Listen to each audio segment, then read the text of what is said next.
Okay, the Post-Millennial reports police in New York City are investigating another device discovered on the Upper East Side on Sunday, just a day after an improvised explosive device was thrown during a protest outside Gracie Mansion. Authorities said the device was located inside a vehicle parked on East End Avenue between 81st Street and 82nd Street. Officers quickly secured the area as the situation unfolded. Discovery came less than 24 hours after the device was ignited and thrown near Gracie Mansion during demonstrations on Saturday. According to Police Commissioner Jessica Tisch, the early device was confirmed to be an explosive device. Quote, "It's not a hoax device or a smoke bomb. It is, in fact, an improvised explosive device." Two suspects identified by police as Amir Balat and Ibrahim Kayumi were arrested at the scene Saturday and remain in custody in connection with the incident. So these were bombs thrown at a demonstration, thrown by these two Muslim terrorists at right-wing demonstrators. This was a demonstration against the Islamic takeover of New York City. And so these two Islamists show up and throw a bomb. Jake Lang was one of the people leading this demonstration. And also the terrorists confessed that they were inspired by ISIS. DailyWire has this. The FBI was reportedly looking at an attempted bombing in New York City as a potential act of terror after at least one of the suspects claimed that he had been inspired by ISIS. NBC News correspondent Tom Winter reported on Sunday that one of the suspects referenced ISIS directly in statements to law enforcement after his apprehension, prompting the terror probe. Now, there are two other things to show you. First of all, we'll show you this just on the screen. Here's a video of one of the Muslim terrorists throwing the bomb. And there's a bunch of video that's come out. This is the clearest one. You can see him right there. He lights it and throws it. Went with the kind of Looney Tunes style bomb with the wick, like lighting the wick and throwing the bomb. Now, fortunately, nobody was hurt. So this was an actual terrorist attack. And for that reason, very serious, as any attack is. But also just about as incompetent and clumsy as a terrorist attack can get, thank God. And now these morons are going to go to federal prison, having not accomplished whatever it is they were trying to accomplish, whatever evil thing they were trying to accomplish. And they should go for the rest of their lives, by the way. I mean, I'm a firm believer. One of the many things that makes no sense to me about about the criminal justice system in this country is is attempted, when the crime for attempting something or the sentence for attempting something is much, much less than actually doing the thing. I don't see why, as far as the courts are concerned, that should matter. I mean, if you attempt to do it, you should be treated as though you had successfully done it because you tried to. I mean, he tried to kill several people. And so the court should treat him as though he had killed several people. The fact that he didn't succeed in doing it is, in terms of the punishment, irrelevant, or it should be. You shouldn't get points for the fact that you're incompetent. Like the fact that your incompetence somehow managed to override your wickedness should not be something that gets you brownie points when it comes to sentencing. And here's another piece of footage. This is apparently an FBI raid on the house of one of the terrorists, his parents' house. He lives with his parents. And you can see there, the FBI showed, reportedly this is the FBI raid on the house. And you can also see this is not a family in destitute poverty. Okay, they're living in what looks like, I'm guessing, a 4,000 square foot house, maybe 4,500 square foot, upper middle class home, and $1 million home, 1.5 million, I would guess. It's not worth that. It's pretty ugly, but still, it's a nice big house by any measure. And to top it off, and this will not shock you to learn at all, it's now been reported that both terrorists come from, of course, immigrant families. Their parents, both of their parents became naturalized citizens over the past couple of decades. One is from Turkey, the other is from Afghanistan. So to review, immigrants come to this country. America welcomes them with open arms, makes them financially successful, gives them a nice big house to live in, a house that would basically be a palace by Afghanistan standards. And to repay us as a thank you, their children become terrorists. And actually, okay, so someone on X pulled up the Zillow on the house. Allegedly, this is the Zillow. So 1.7 million 4,700 square feet, 5 bedrooms, 4 baths, less than half an acre of land. So that's, it's way too much money for an ugly McMansion on like a postage stamp property. But still, that's all beside the point. The point is that these Muslim immigrants came to the country, experienced the American dream, enjoyed prosperity well above what the average American, actual American, experiences. And this is what we get in return.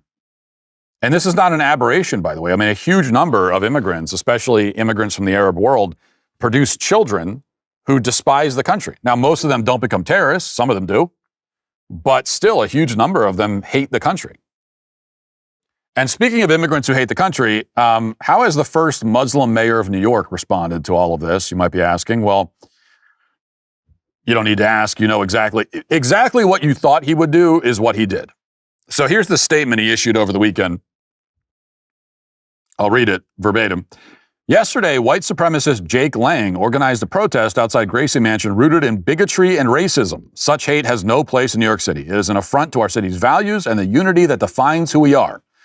What followed was even more disturbing. Violence at a protest is never acceptable. The attempt to use an explosive device and hurt others is not only criminal, it is reprehensible and the antithesis of who we are. I want to thank the brave men and women of the NYPD who acted quickly to keep New Yorkers safe. Our officers ran toward danger without hesitation, demonstrating once again the courage and dedication it takes to protect this city every single day. My administration is closely monitoring the situation, and I remain in close contact with our police commissioner. So, well, that's good. He's monitoring it. Mamdani's lead, the thing he opens with, is condemning Jake Lang and the anti-Muslim protesters. Notice also he doesn't even name the terrorists. So he names one person in this statement, and it's the victim or one of the intended victims of this terrorist attack. He spends a paragraph at the top condemning white supremacy before he gets around to saying anything about the terrorism, which is, again, exactly what you knew he would do. But it's somehow even more gratuitous than I expected. And this morning he gave a press conference which he approached basically the same way. Watch. This was a vile protest rooted in white supremacy entitled Stop the Islamic Takeover of New York City. I'm the first Muslim mayor of our city.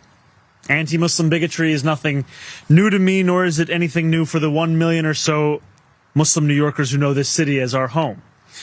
While I found this protest appalling, I will not waver in my belief that it should be allowed to happen. Ours is a free society where the right to peaceful protest is sacred. It does not belong only to those we agree with. It belongs to everyone.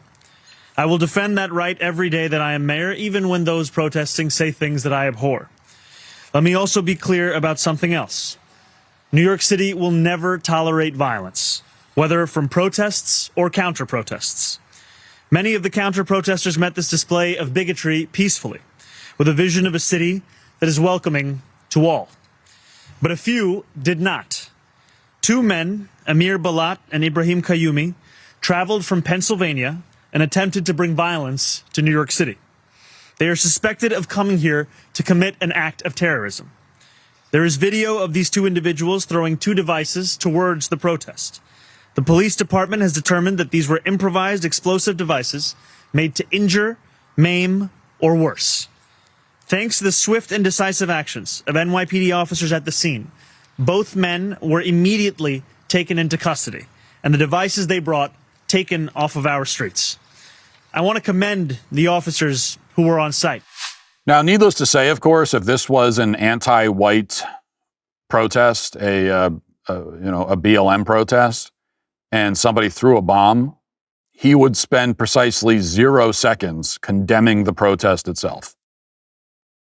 But